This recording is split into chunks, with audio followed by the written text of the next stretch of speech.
Valentine's Day had never been kind to Kelvin. Every year, February 14 arrived like an old wound, reopening quietly, stubbornly, without warning. The streets of Ibadan bloomed with red balloons and laughter. But to Kelvin, the color red no longer meant romance. It reminded him of promises broken and a love that slipped through his fingers 2 years earlier. Once, he had believed love was enough. He had planned his future carefully: engagement, marriage, children, a small home filled with laughter. But on a humid evening, with rain tapping against the windows, his fiancée had said the words that changed everything.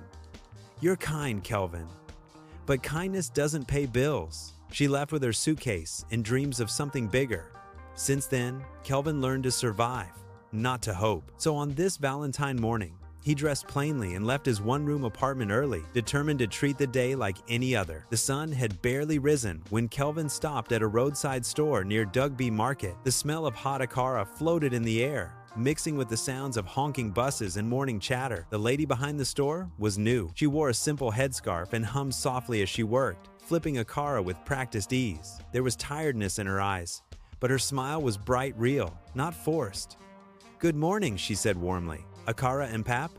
"Yes," Kelvin replied. "Extra pepper." She laughed. "You people and pepper.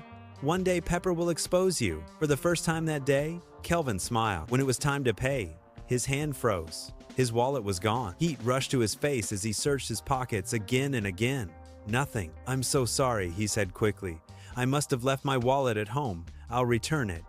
She waved her hand gently. "It's okay. Pay tomorrow." Kelvin stared at her. "Are you sure?" She nodded. "We're all human. Besides, you don't look like someone who runs away." That simple trust followed Kelvin all the way to work. True to his word, Kelvin returned the next day. This time, he paid and added extra. She shook her head. "It's too much." "It's appreciation," he replied. Her name was Tolu. She had moved to Ibadan to support her younger siblings. Life had not been easy, but she believed in showing kindness anyway. "You never know who needs it," she often said.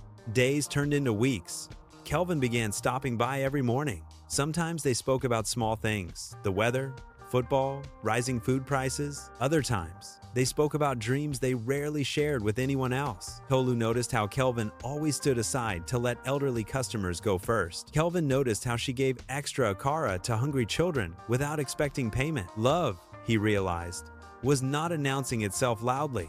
It was hiding in habits. One evening, rain poured suddenly, trapping Tolu at her stall. As she struggled to cover her goods, Kelvin appeared with an umbrella. "Let me help," he said. They walked together in silence, rain drumming softly above them. "You don't talk about your past much," Tolu said gently. Kelvin hesitated, then spoke about the woman who left, the shame, the fear of loving again. Tolu listened without interruption. When he finished, she said only this: "Some people leave not because you are not enough, but because they don't know how to stay." Those words settled deep in his heart. The next Valentine's Day came quietly. Kelvin didn't buy expensive gifts. He didn't believe love needed to prove itself with money anymore. Instead, he wrote a letter slowly, carefully, from the heart. That morning, he handed Tolu a small envelope. Inside, it read, "Thank you for feeding me when I had nothing, for trusting me when you didn't know me, for teaching me that love is patience, kindness, and showing up every day. Happy Valentine's Day." Tolu read it twice, her eyes filled with tears.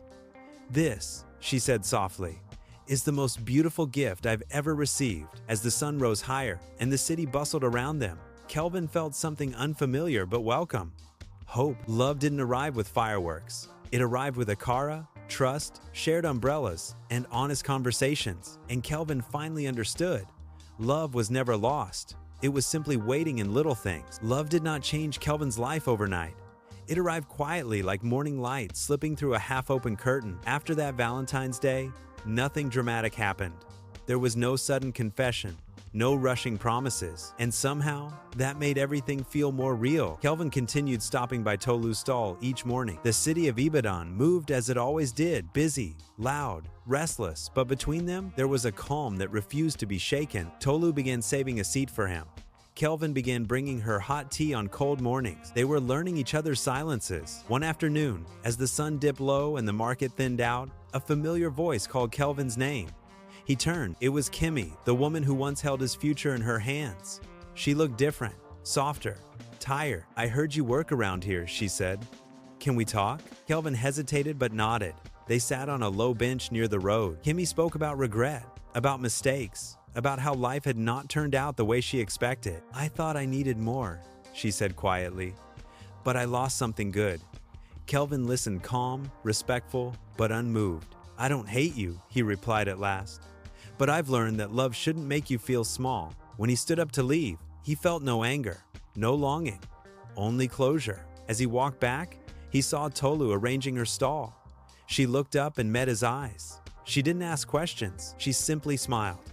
And in that moment, Kelvin knew this was where his heart belonged. Days later, Tolu told Kelvin about an opportunity to move to another city for a better job. "It's a big step," she said. "I'm scared." Kelvin's heart tightened, but he smiled. "You deserve growth," he said. "I don't want to be a reason you stay small."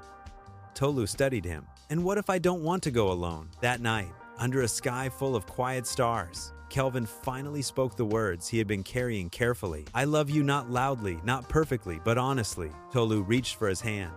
"That's the kind of love I've been waiting for." They did not rush marriage. They did not rush life. They planned together slowly, wisely. Months later, on a peaceful morning, Kelvin stood once again by Tolu's new fabric stall. But this time, there was a small ring, not expensive, but chosen with care. "I don't have everything," he said softly, "but I have a steady heart, patience, and a lifetime of little things." Tolu's eyes shone with tears. "I don't need perfection," she replied. "I need someone who stays." She said yes. Their love story did not make headlines. It made a home. It was built on trust, forgiveness, shared meals, late conversations, and quiet understanding. And every Valentine after that, Kelvin would smile, not because the day had changed, but because he had finally found love that stayed.